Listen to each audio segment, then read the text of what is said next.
Hi guys, Squirrel here. Welcome to another episode of This May Contain Nuts.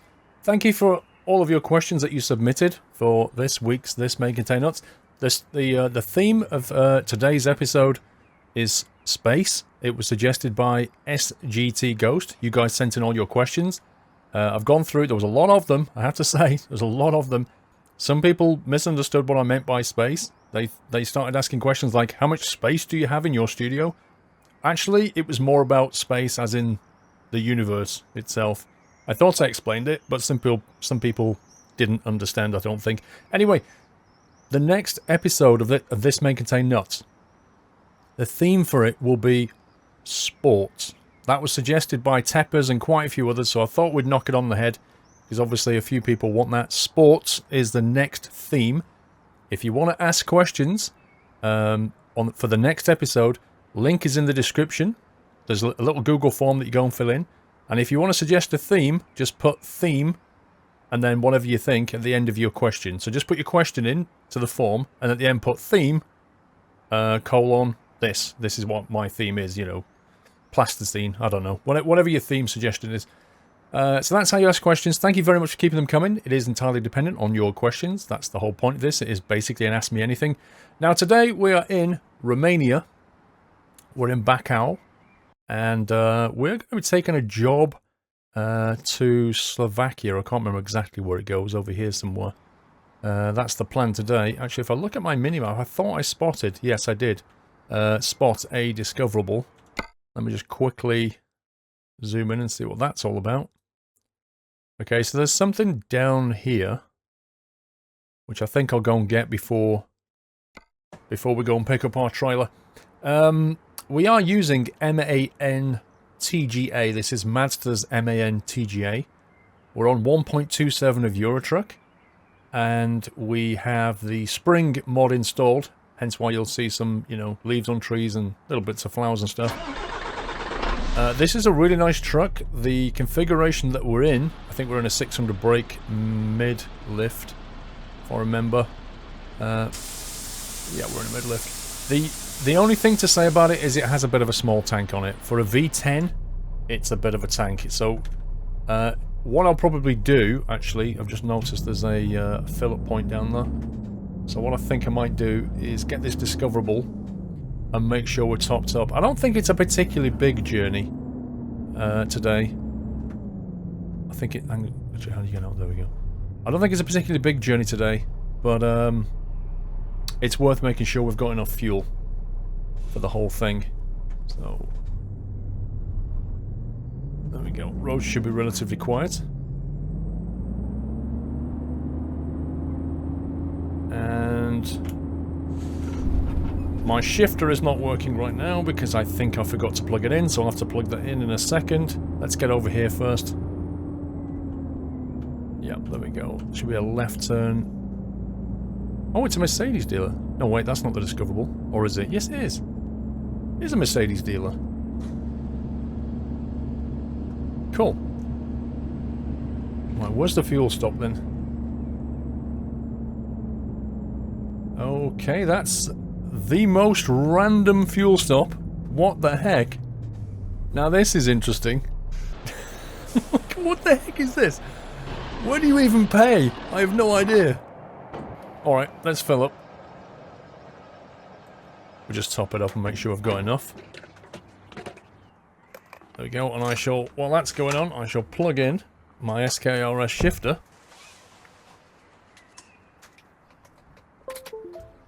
Like so. And then the only thing we've got left should be to go to options controls. And no, it's not appeared. I'm going to have to restart Eurotruck. Wonderful. Be right back. And we're back. And I have my SKRS plugged in. And all is good. Let's go and pick up the trailer. Okay, so let's see. You want to do a U-turn here if possible. By the way, the questions today... obviously the subject is about space, so there were a number of questions that were, you know, as usual, fairly similar. There was a few that I kind of ignored for one reason or another. I'm not going to talk about anything, let me put it this way, I'm not going to talk about anything that's political or religious. I think they're a little bit divisive subject. Some of the themes that have been suggested are probably not going to happen for that very reason. So just bear that in mind. I'm not going to start picking controversial topics and starting arguments. Let me put it that way. This is meant to be a fun thing. Actually, where the heck is this pickup point? Is that? Has it forgotten where I'm going? No, it's not forgotten where I'm going. I think the map just needs to catch up with itself. Hang on a sec. I'm sure it's around here where we're going.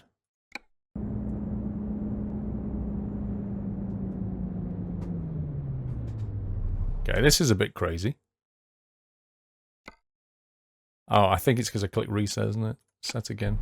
That's what it is. Oh, right, okay. I kind of looked like it was going a long way. What's actually happening is it's taken us on a very bizarre loop around. There must be some strange kind of road system going on here. So it was a bit confusing. So I've got a little bit of a drive over to the place. Let's see if we can very quickly take a question while we're en route then. Whoa, stop. Blimey. It's all going swimmingly right now, isn't it?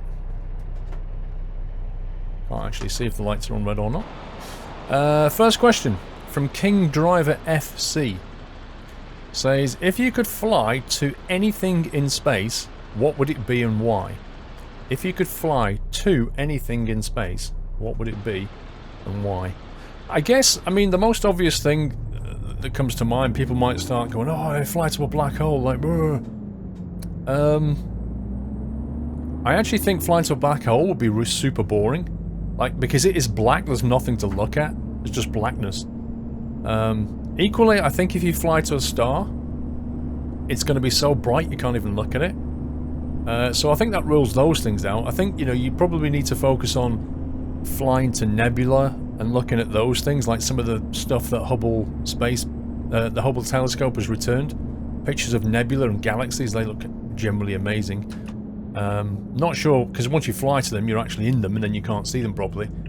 Some of the, you know, like even the Milky Way is quite beautiful from a distance. I guess what I would want to do is, I would want to fly, assuming I wouldn't die doing this, by the way, which is my massive assumption here. What the heck is this road network? What the? We're just going past people. This is hilarious. This is actually quite cool. There's a giveaway here. I guess what I would want to do, assuming I wouldn't die doing this, is I would want to fly. I would like want a third person, like an asteroid. You know, like a comet, but a comet is in an orbit by its definition. I would want to, like, third person hang around on an asteroid that's flying towards a planet. That's going to impact on a planet. You know, not one with life on it or anything. Just a dead planet. Maybe with some atmosphere and ideally some water, some liquid. I don't know. Something really cool so that when it impacted, it would just be amazing to watch. I'd want to fly along with it as it goes into the atmosphere and then just detonates and watch it from a distance. Just watch, like, the most ridiculous explosion. I've just driven past the pickup point. I really am concentrating today, aren't I? So that's what I'd want to see. Something like some spectacular, amazing event like that. Or even if you could watch it, you know, like two planets colliding. Or two massive objects colliding. I suspect most of that is finished by now. There's probably not many places left in the universe. Because of its age, there's probably not many places you can go and watch that. Like in the early stages of the universe, when everything was smashing into everything else, you'd have seen this all day. But I suspect now it's a bit of a rare event for two significant bodies to collide, because they've already would have done so after so long. But that's what I'd like to watch. King Driver, hope that answers your question. Let's get my trailer. Gone for a liquid pickup this time. Thought it'd be fun to take a tank with us. Not a literal tank, as in a tanker. Let's try and line this up.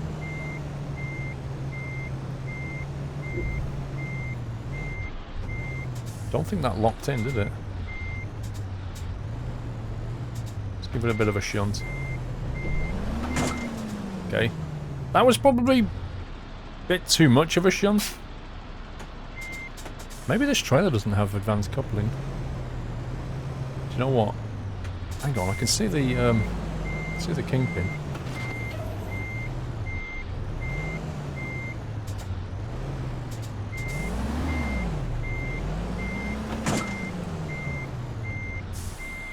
No, that's not happening. I've got a feeling this trailer doesn't I thought all the trailers I had had advanced coupling. Wait a sec, that's just to the... I'm just slightly off. Let me try moving over a touch, just in case it's me.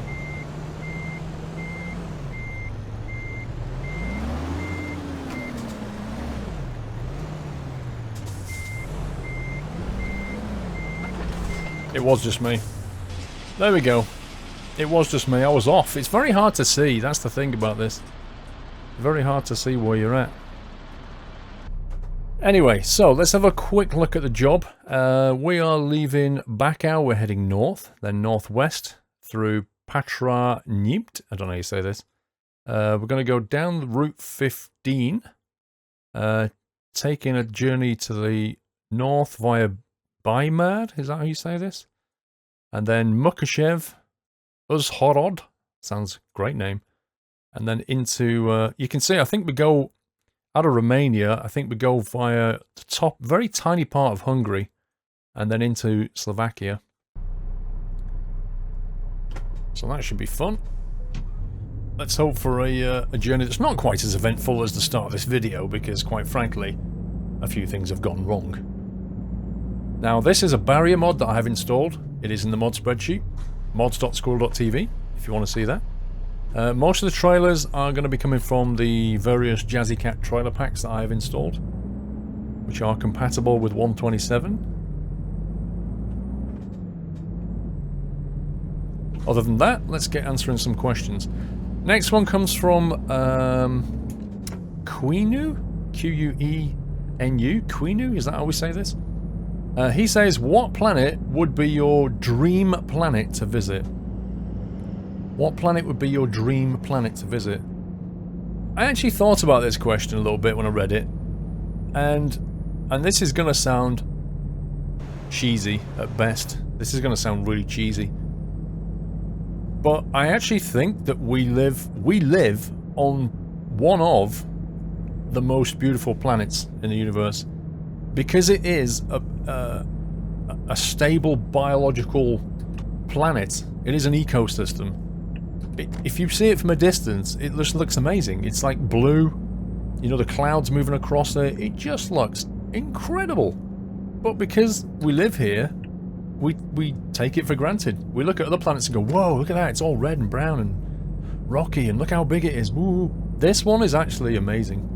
So, unless we kind of find another kind of class of planet like this one where life is sustainable, I doubt we're going to see anything quite as beautiful. We can see spectacular things like, you know, Jupiter with a massive storm on it. That looks pretty amazing, given the scale of it especially. But I don't think there's anything quite like Earth. So I said it was going to sound cheesy, but I'd probably visit this one. Next question comes from Farmer Llama. Oh, and by the way, oh my god, that is ridiculous physics. I occasionally get comments about, can you please drive faster? Let me just say this up front. There's a couple of things. One, I try to stick to the speed limits. And two, when you're trying to read, think about and answer questions, you inevitably lose a bit of concentration on the driving. So chances are, I will drive a bit slower because it gives me more time to not hit things if I'm concentrating on a question. So let me just put that out there. Okay. Next question comes from Farmer Llama. Today, space agencies have sent research rovers to Mars. Would you like to live on a colonized planet?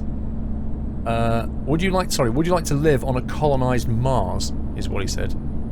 Would I like to live on a colonized Mars? Assuming you're not talking about the chocolate bar here. Because living on a chocolate bar quite sounds fun, actually. Would I like to live on a colonized Mars? I would have to ask myself, why would I want to leave Earth and live there? because Earth has got so many beautiful things on it. Why would I want to go to just a red dust ball, frankly? Oh god, the physics on this is going to get real. Okay. Something tells me I just hit an invisible wall. 15% damage. Yelp. Well, this is going to be a journey of fun, guys, because everything's going absolutely splendidly. I would have to... What would be my motivation to leave Earth? Why would I want to go and live on Mars, which has nothing but sand and no liquid, and living inside a building, which is what you'd have to do, unless you converted the atmosphere, which we have no idea how to do, and probably would take us a long time to even build the technology and do it. So let's assume we're living inside a building on a red planet. Why would I want to do that? Motivators, science? Am I doing it for science? Am I researching? Am I doing it to be a pioneer in the field? Am I doing it for a better life? That's pretty unlikely. Am I escaping a doomed Earth or an overpopulated, crowded one and go and living in it? I just don't think... I can't think of a single reason why I would ever want to leave Earth and go and live on a colonized Mars. Because there's just nothing there right now compared to Earth. It's nothing, is it? It's just a red ball of dust. So no, I wouldn't, Farmer Llama, want to go live on a colonized Mars. Next question from Fire Apple. Fire Apple says, do you think the first moon landing is fake? Do you think the first moon landing is fake? Let me slow down here. No, I do not. You know, there's conspiracy theories about this. They've been going on since the moon landings themselves, since the 70s roughly. They've been going on. The conspiracy theories and the in quotes proof and the pictures and the anomalies in the pictures and all this kind of thing. Now you could argue that there was a reason for the USA to fake the moon landing, given the time they were in. There was a space race on with Russia. You know, they wanted to prove that their space technology was better. They wanted to be the first one on the moon and all that kind of thing. But there's a lot of things that just don't really stack up in my head. Now, there's entire pages on the internet just dedicated to the whole thing, depending on their particular slant on it. They'll try to convince you of why it's a fake, or try to convince you how those theories are complete nonsense. So it's hard to find an impartial site, but if you think about the conspiracy itself, like, NASA spent billions, and, you know, as a country they spent billions sending these rockets up into space to land on the moon. Why would they fake it? Just to be there first is the only reason to fake it. You know, to say, aha, we got there before you. That's the only reason I can think of to fake it. Like, they realised they couldn't do it, and then decided to fake it in the studio, in the same place where they were practicing it. Oh, crikey, engine malfunction. In the same place where they were practicing it, they filmed a fake landing. That's what we're saying here. Think about Neil Armstrong, Mike Collins and Buzz Aldrin. Think about what it means to them. It means that they would have to have been told, because obviously they know they've not been to the moon, right? They know they've not been there. So then they have to spend the entire rest of their lives living a lie and keeping quiet about the fact that they didn't really go there. That's a pretty tall ask in itself, isn't it? Living a lie like that. Going to all these interviews, talking to people and just going, yeah, it was great, you know. Being the first one on the moon. It's an amazing experience, you should try it sometime. Knowing full well that they didn't actually manage it. So you'd have to ask those guys that. And then you'd have to get buy-in from, I don't know, hundreds of people at NASA just to keep quiet about it. Like, they know they didn't do it, but the whole news is, we did it, guys, we got on the moon. It just, like, I can't believe not one person would have said something in the entire 50 years it's been since that happened. It doesn't make any sense. And then you've got things that have happened since, like, I think in the late 2000s, they put a They took some photos. There's like a reconnaissance vehicle that goes around mapping the moon, an orbiter that's been sending back these photographs.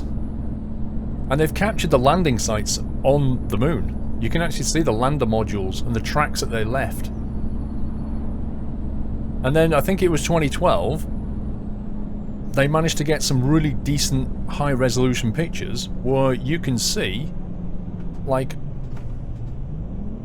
all the Apollo missions, all the flags that they erected on the moon, they're still there. The only one they can't see is the Apollo 11, and that's because the flag got blown away accidentally when they were taking off again. But other than that, there's basically evidence on the moon, like short of you and me just going there and going, look, there's a flag, there's the tracks. Short of us doing that, you just have to believe the evidence that's in the photographs. And yeah, you could probably say, well, you know, the same agencies probably produced the fake photographs. You could go on forever thinking all of that, if you're a conspiracy theorist guy. But in answer to your question, I don't buy it at all. I don't see why they would do it. I don't think they could cover it up for so long. I just don't think it's possible.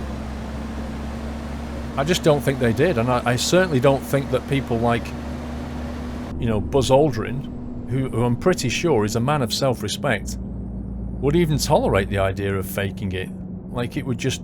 Imagine being him, an astronaut, you're at the peak of your career, and you fake something like that. Nah, I would just not fly. I would just go, nope, I'm not having a part of this. Pretty certain he would too. Anyway, that's my theory. Fire Apple. Diamond Tiger 99 says, why do all the planets in our solar system move and orbit around the sun, and the sun does not orbit around us? Well, the very simple explanation for that one is gravity and mass. The sun weighs incredible amounts of mass. Like, the amount of mass in the sun is just beyond what you can think of. I don't even know what the number is, but you could look it up. The fact is that smaller bodies orbit bigger bodies, because bigger bodies have more gravity. That's a fact. What is a more interesting question, though, and something that I pondered when I was a kid and worked out later, was why do all the things that are orbiting the sun, why are they all planar, or mostly planar? And what do I mean by that? I mean, they're all, if you look at their orbits, the orbits are all flat. Yeah? They all line up on a flat surface. It's like somebody drew a load of circles on a table. That's what the orbits look like. Like, why isn't one going over the top? Why is, you know, Earth not going around, you know, the top side of the sun, and Jupiter going around the left side of the sun? Why is it not all over the place? Why is it all so flat? And the reason is, very simply, if you think about it, because if they did, at some point, the planets would come very close to each other, and then they would either collide or knock each other out of their orbit. And so, after all this time, the reason they're all basically orbiting on a flat surface is because that's the only way they can orbit the sun and not interfere with each other. Put simply, it's the only reason. They're like that because that's the only way they can be stable and not basically interfere with each other. That's a more interesting question, and I worked that out later. I was like, oh yeah, I get that now. Anyway, next question from Bocky. Bocky says, if you had the chance to go to space for a couple of months or years, would you go? Probably not, to be honest. I don't think there's anything to do in space. I think it's quite boring. Unless you can travel around a lot more quickly than we currently can, you're going to spend a long time looking out the window, and it won't even look like anything's happening. Because you're moving so slowly relative to how far away things are that it just looks stationary outside. Unless you start coming close to something, it's just going to be dull. But I guess you probably mean, like, you know, orbiting the Earth or something for a few days, or I don't know, going to the moon and back, maybe. I don't think I would, to be honest. It's not really for me.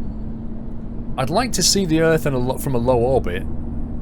I'd like to do that, but in terms of, like, going up there for like an hour or two and just seeing the curvature of the Earth properly and seeing it from a distance and then coming back down again, I'd probably go for that.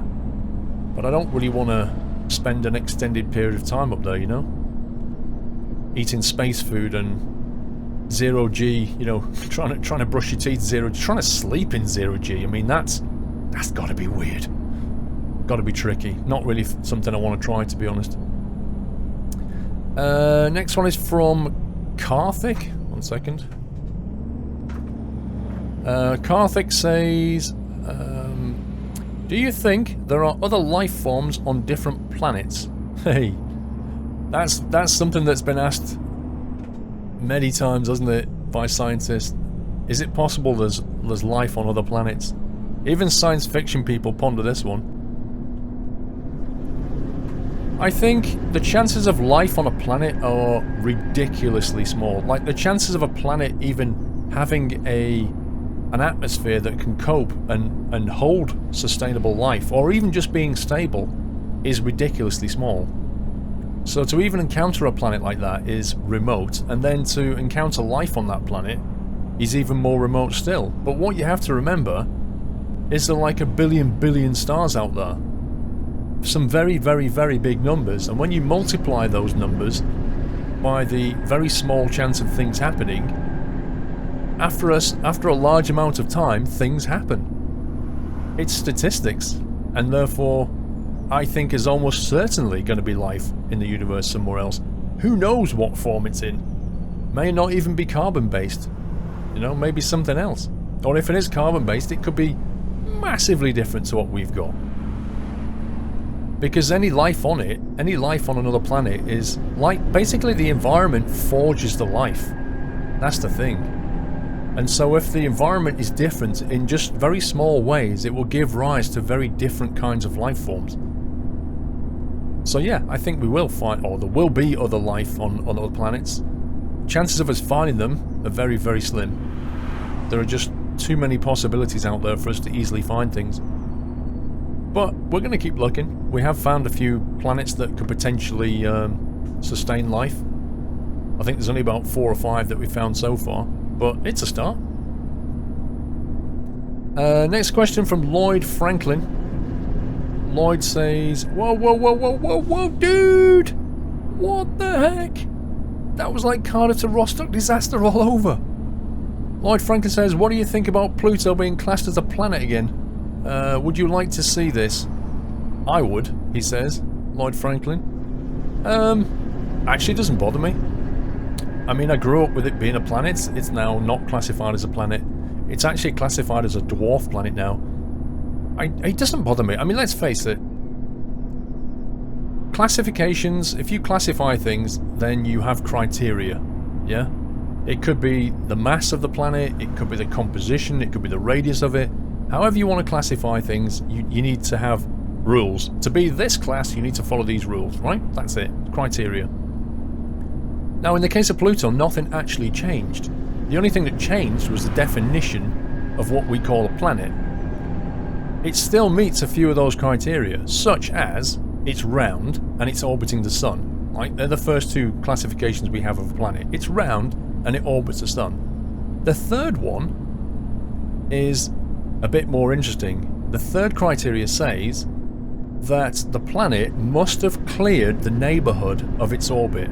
What the heck does that mean? It means when the planet is traveling around its orbit, it has to have got rid of all the debris in its path. Like bits of rock, asteroids, other planets, anything else. It has to have got rid of it.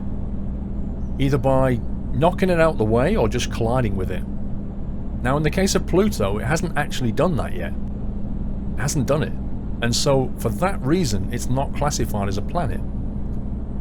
It's classified as a dwarf planet, and we have other dwarf planets in the solar system. Pluto's just now one of them.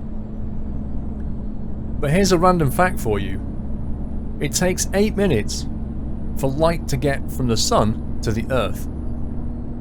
It takes 5 hours to get to Pluto. 5 hours at the speed of light. 5 hours to get from the sun to Pluto. That's a long way.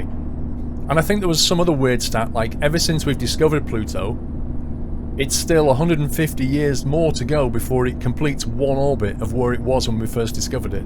Because its orbital is like 200 plus years or something. It's crazy.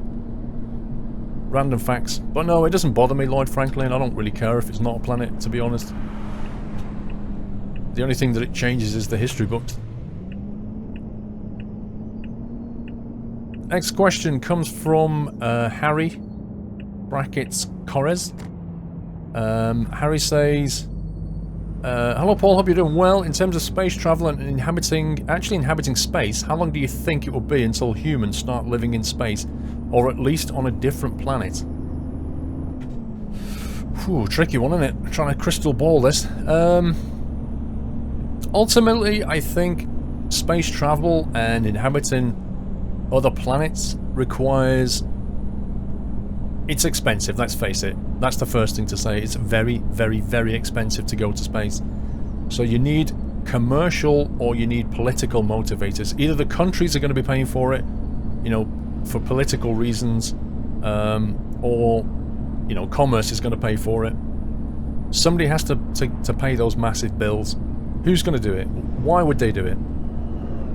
Well, it could be down to overcrowding of the Earth. It could be down to, you know, resources here depleting. It could be some new technology comes along that reduces the costs involved with space travel massively to the point where it's, you know, like say somebody invents an anti-gravity device and it means that taking off into orbit suddenly becomes 1,000th of the cost of what it would before, you know, something like that. Some kind of game changer in technology could potentially kickstart something like that.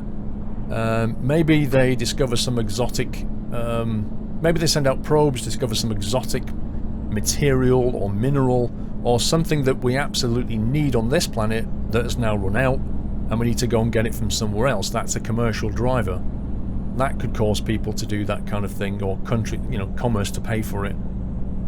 To go and colonize another planet so we can mine it. Your classic mining of other planets, which you've seen in plenty of sci-fi movies. Brackets, aliens. It could be that, you know, this planet is doomed. Maybe some geological event is dooming us and we need to get off here and go and live somewhere else. That would be a significant driver for humanity to move, because cost would become irrelevant at that point. You've got things like SpaceX. SpaceX founded by Elon Musk. That's a commercial venture. I think last year he announced that he was going to... he had planned for some interplanetary transport system, he called it, which is, you know, privately funded. And he's trying to develop spaceflight technology so he can use them in these kind of interplanetary missions. So he's trying to bring the cost down, I think, with that kind of thing. And that, you know, that could lead to perhaps human settlements on Mars. Who knows? Decades, maybe beyond his lifetime, most likely. Because it does take a while to get to Mars and back, and you have to look for certain orbital windows as well. So even if you had the technology today, it's still going to be quite a while before you can actually get people to live on Mars. But of course, it's going to take a long time to build this technology. Essentially, you know, it's going to be rich tourists, it's going to be large corporations, it's going to be wealthy entrepreneurs. They're going to be the ones to push us into exploring and colonizing space. We may see mankind go to Mars during my lifetime. I don't know. We're going left here? Yes, we are going left here. One sec. We may see them go to Mars during my lifetime. It's possible. I think we're probably looking at hundreds of years before we can colonize another planet. And certainly even longer before people are actually born on another planet. Imagine that, the first human to be born on a planet that's not Earth. Now that's going to be something for the history books. It could, you know, before we actually become proper space travelers, it could be another millennia. I mean, it could be hundreds to even 1,000 years before we proper space travelers. A lot of it comes down to technical advances that we need to sustain life outside of Earth. That's ultimately where we're going here. How many miles have we got left? 2, 3, 4. Okay, got a fair way to go. I'm expecting my truck to break any second. So I think, you know, to answer the original question from Corres, how long do I think it's going to take? It's going to take a long time before we start living in a different place sustainably. Like, even if we colonize Mars now, you know, put some kind of people on there permanently, we're still going to be ferrying goods to them for quite a long time. Before, you know, if you've watched the movie or even read the book, you know, obviously you need like a botanist on there because you need to be able to grow your own stuff. You need to make it sustainable to live there, and that's going to be tricky because Mars doesn't really have much in the way of stuff going for it. You know, it doesn't even have the basic bacteria that we need to live in the soil, so we need to work out how to begin terraforming places to properly start living there. Or like I say, some other kind of technology comes out that acts as a game changer. Why have we got huge... What the heck is that? Why is it behaving like I'm driving through a river? That is the weirdest thing. It actually feels like there's a lot of friction as well. I think the game seems to think this road is waterlogged. That is really odd. Yeah, I've got a lot of friction. I'm like full throttle here and I can't accelerate more than this speed. That's bizarre. I presume when I turn off, that's going to stop. Brandon says, do you like Star Trek? If so, what is your favourite series? By far, Next Generation. I'm a Picard. Second to that, I would put Kirk, but I'm definitely a Picard kind of guy. There you go, it suddenly stopped. That was the weirdest bit of road I've been down. So yeah, Next Generation, I love Next Gen. There are some really, really good episodes of Next Generation. One of my favourites, I think, was Time's Arrow. Oh god, it started again. This is buggy. I think it was called Time's Arrow. I really enjoyed that episode. Next Gen, then I would go for Kirk, and then after that, I'm not really bothered. DS9 and Voyager, they're all a bit meh for me. Bouncy Road, from river to Bouncy Road. This is I love this journey, guys, by the way. This is just like the weirdest journey. I've been on a Eurotruck for quite a while. Everything that could possibly have gone wrong has pretty much gone wrong. Yeah, hope you're having fun laughing at this. Next question comes from Wojak. What do you think about all the satellites in space? Are they good or bad for people, in your opinion? I think space junk is a real problem. If you look at an image now of the space junk we've got in space, it's pretty scary. What we've got is the equivalent of lots and lots of trash or rubbish and nobody sweeping it up. Yeah? Everybody's just leaving stuff lying around and nobody's sweeping it up. Because it's too expensive to intercept and deal with. Satellites themselves, though, they've transformed our lives in just enormous ways. You know, scientifically, they've allowed us to map the Earth. They've allowed us to produce, you know, geological and topological information. We can see, you know, the surface beyond the sea, like how it goes down. We can actually see the entire surface, like the shape of it, the depth of it. All made possible by satellites. The Hubble Space Telescope, which is in itself orbiting the Earth, has unlocked so many like mysteries, confirmed theories. It's really progressed science in massive ways. We can see deeper to the beginning of the universe in ways that we just couldn't do from the Earth. Then you've got your GPS systems. How many lives have they saved? GPS systems. How many millions of people just navigate our roads using GPS and sat-nav? You've got your military satellites as well. Some of them are up there with classified information. Who knows how many are up there with lasers on and all the rest of it. Some are threatening, some satellites up there are pretty threatening, some of them are pretty defensive. But it's like, ultimately it's like any technology. It's how you use it. You can use technology for good and bad. You know, satellites are no different. There are things up there doing a lot of good, and there are things up there, potentially, that could do some bad. But either way, they're pretty necessary. Next question from Ryumi Booker says, do you prefer the existence of alien life or not? I'll tell you what I do prefer. Level roads. It's an interesting one, this. Do I prefer alien life? I don't think you can prefer it or not. It's either going to happen or it isn't. Either we're going to encounter alien life or we're not. And it could be a very long time before it happens. I think in any species, and humans are no different, there's going to be people, there's going to be species of...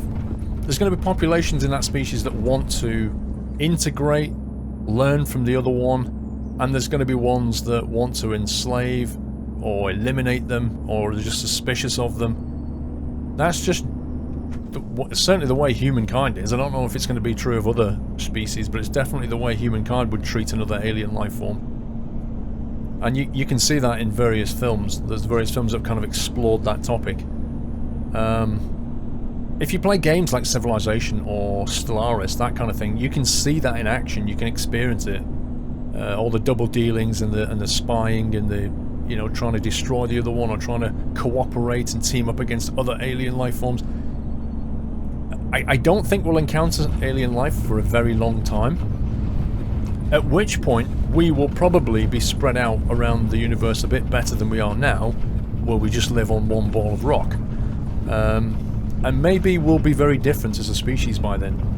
Maybe we won't even be entirely biological. Maybe we'll be a combination of technology, you know, hardware and biology. Who knows? I have no idea, but if we encountered aliens now, I think, you know, it would get interesting. But I would rather us not encounter aliens right now because I don't think we're ready for it as a species. I don't think we're ready for it. I don't think it would end well. Let me put it that way. Next question from Liam Rene Lastel. He says, what is your opinion of black holes? I think black holes are very greedy. Next question comes from Kieran. Do you like space? Do you like space? Wow. Yeah, I do actually. I think it's amazing. I think space is, as Star Trek said, you know, the last frontier, the final frontier. Space is really scary and it's really mysterious and it can be really beautiful, but it can also be extremely deadly, particularly for us, because, hang on a sec. Which way is he going? It's kind of hard to comprehend. It's so big. Engine's going. Come on. Space is so big that we can't even begin to comprehend it. Like we can see the numbers. Oh yes, it's so many billion this and so many billion. Like, it doesn't mean anything. It's so big, it's impossible to comprehend. It's beautiful as well, and it's really mysterious. Everything that we can see, everything that we've ever observed with any of our instruments, only accounts for 5% of the total mass of the universe. How scary is that? Think about that for a second. Think about how big the universe is. Think about how massive it is, how much mass there is that we can see. And then think about the fact that we can only see 5% of it. That is completely and utterly mind-blowing. And not only that, what the heck is the other 95% of it?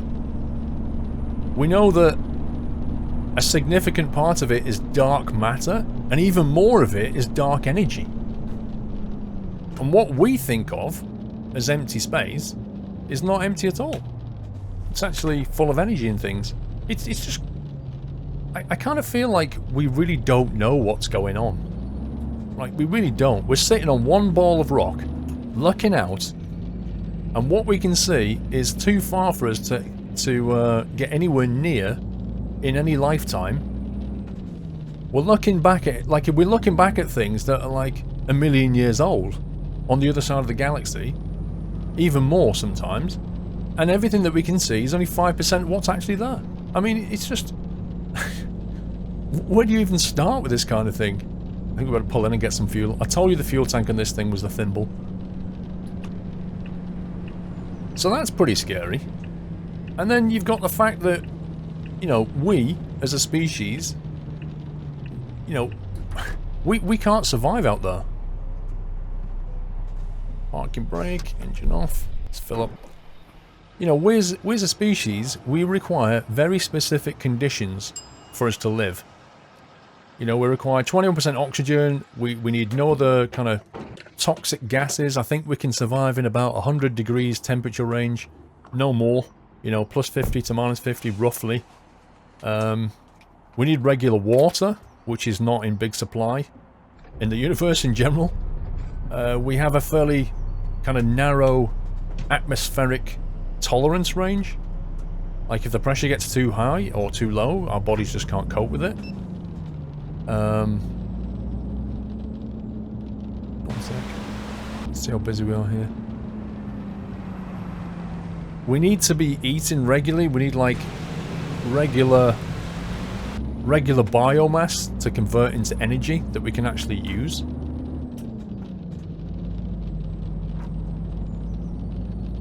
All of these, you know, we need proteins, we need fats, we need vitamins. None of this is in space. Like, we take it for granted here on this Earth. You know, you just go down to your fridge and grab some grub or turn your tap on and get some water. And if you go out into space, you've got even bigger problems. Like, there's just none of that. Nothing is there. There's hardly any atmosphere anywhere for you to breathe in. There's no water. The temperature is insanely cold. So for us to survive somewhere else in space, it's extremely hostile. And we need machines, we need technology to even allow us to go there and visit, yet alone stay there. We pretty much come running back here as soon as we can. That's the thing. We currently can't live anywhere else. So space is pretty scary. But I still like it. But we need to get off this planet. We're completely dependent on the conditions and things that happen on this planet. And we need to change that. Otherwise, ultimately, you know, if we don't blow ourselves up beforehand, something else is going to collide with us, or, well, eventually the sun's going to, you know, run out of fuel, and that's another problem, but that's a long, long way away. Oh my god. I should have gone the other way. This is the real absolute worst possible way to go, because now the traffic has to merge, and as we all know in this game, traffic can't merge. Traffic just collides. Yeah, I should definitely have gone straight on. This was the big mistake. Oh boy. Just another fun thing that's happened on this journey. Question from Kevin Hernandez. He says, "Hey Skull, what are your thoughts?" You know, I might push this guy. He says, "What are your thoughts on time travel and warping across space?" Okay. Luckily, the traffic just quit on that side, otherwise we'd have been there a long time. What are your thoughts on time travel and warping across space? Well, you're talking about theoretical things at the moment. We don't know if it's possible or not to do either, do we? It's currently not possible. Theoretically, it may be possible. It's kind of hard to imagine how we'd even do either of them. You've probably all heard theories about folding space like a piece of paper. I think it was even... Was it in Jurassic Park? I can't remember. They took two pieces of paper, folded it over and shoved a pencil through it. And that's how you time travel across space. Not time travel. That's how you travel quickly across space. You fold space. Sounds great. How do we fold space? I've no idea. How much energy would it take to, in quotes, fold space? I don't know. Maybe when we figure out what all this dark matter and dark energy is about, maybe we'll have a better idea about how we can just, you know, transport ourselves around the universe a lot more quickly than we currently can. That's my current thought on it.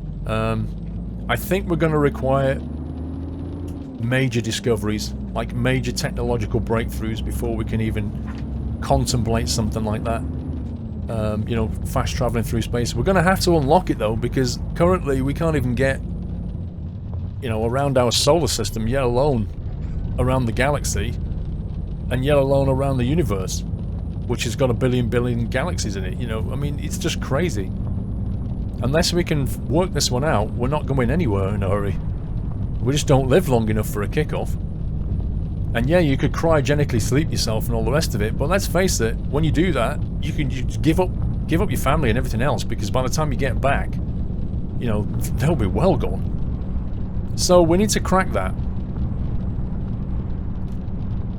I believe it'll happen at some point. I believe we'll unlock things at some point. As for time travel, well, time travel is a completely different proposition. It's not something that I can comprehend easily, time travel. The idea of it, because our minds are built for, you know, 3D world that we live in plus time. So time to us is linear. You know, we live in a 3D world and time is linear, and the universe appears to be way more complicated than that, with many more dimensions, and it's not something that our mind can actually comprehend. So for me, looking at time travel, you know, I start thinking that's just not going to happen. Like, how, it's just not feasible. If I drop a glass on the floor and it smashes into 1,000 pieces, how can I just travel back through time and that just gets reassembled? It doesn't make any sense to my brain. How can people that have died and been buried suddenly not be dead? How does this work? How can I not interfere with the timeline? Even if I could go back, how do I not interfere with the timeline to the point where the timeline doesn't include my existence anymore? Like I do so. It's a classic Back to the Future, isn't it? I do something so that my parents don't meet and I never get born. Well, if I didn't get born, how did I manage to time travel back? It's that kind of paradox. It's like, you can just fill it with paradoxes, but it's probably because I don't understand it. I don't understand how the universe is structured enough to understand and appreciate how it's possible to travel in time or travel across dimensions or whatever it's going to be. Traveling across space, I reckon that will happen. We'll unlock some secrets, probably to do with gravity, because gravity seems to be at the core of most things weird at the moment. But we'll unlock something to do with gravity and, you know, how to bend space and how to travel across it quickly, or warping as they call it. As for time travel, that's just not something I can quite understand at the moment, but we do know again that gravity and time are strongly related to each other. And we also know that time and gravity are all relative. Things like the speed of light is relative. You know, the classic case of if you're going at the speed of light and you put your headlights on, what happens kind of thing. There's explanations on the internet for that, by the way, if you want to know the answer. I won't go into it here, but I don't know, Kevin. It's a weird one. I think I would sum it up by saying space travel will be a thing. You know, it's probably something that you could perhaps explain and understand. Time travel, I'm not sure if we're even ready for it yet. Final question, because we're almost here, I think. Where are we now? I think we're... yeah, 11 Ks. We are just outside of the town. Wrong button. Just wait for the lights to change. Do you reckon they're going to go? No, we're going to go. That's good. It's been a very interesting journey, guys. All kinds of strange and wonderful things have happened on this journey. Definitely the weirdest episode of TMCN, and definitely one of the weirdest drives I've done in a long time. I'm going to stay in this lane here. Final question from Forerunner. Have you ever listened to Jeff Wayne's musical version of The War of the Worlds, and if so, what did you think? I think I first heard that when I was about 11 years old. I remember having a double cassette of it and playing it and listening to it, and the very first time I heard it, just from the very opening, you know, lines, it hooked me straight away. But once the musical stuff started kicking in, some of it I found was a little bit odd and weird. You know, the whole ooh la thing can be a bit strange, but when you kind of acclimatise to it, later in life I think I realised just how wonderful that musical version was, and like, it's just such a good thing. And when I was 11, I remember just listening to it over and over and over again. If you've never heard it and you don't know what I'm talking about, I would strongly recommend that you listen to it. Jeff Wayne's musical version of The War of the Worlds is just such a fantastic piece, and I still enjoy it even now. As a story, as a musical interpretation, it's just great. It really is. And of course, based on the classic book, which if you ever get a chance to read, given when it came out, that book was way ahead of its time. And I think when they first read the book out on radio, they tried to be clever and broadcast it, not as a book, but they more or less just sat there and read it. And there were some people that panicked and thought that it was really happening because they tried to read it as almost like a news broadcast. And some people were genuinely fearing for their lives, thinking they were being invaded by Martians. Which sounds hilarious, but I'm sure it's pretty scary. Right, we're here. Wait for the barriers. The truck broke down a few times. We've been through roads that have been covered in water, but didn't look like it. We've been trolled by the AI slightly. And I forgot to plug in my SKRS at the start. However, I enjoyed this episode of TMCN. I enjoyed the space questions. I thought they were good.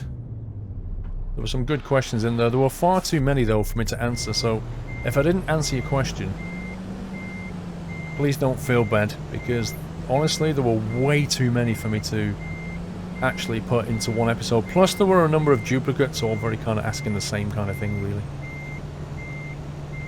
To skip parking completely? Oh, we need to turn that option off. Wow, this trailer with a mid-lift combo steers in a slightly weird way. I keep oversteering it. It's weird. There we go. Parking brake and release. Hopefully, assuming somebody didn't drive into the back of us, satisfactory. It looks like somebody did. So I think what happened... Oh, that's the other thing that happened. We hit an invisible wall. I suspect when we hit an invisible wall, the trailer shunting into the truck actually caused a bit of damage. So we got penalised a little bit for that. Which is a bit of a pain. But what can you do, eh?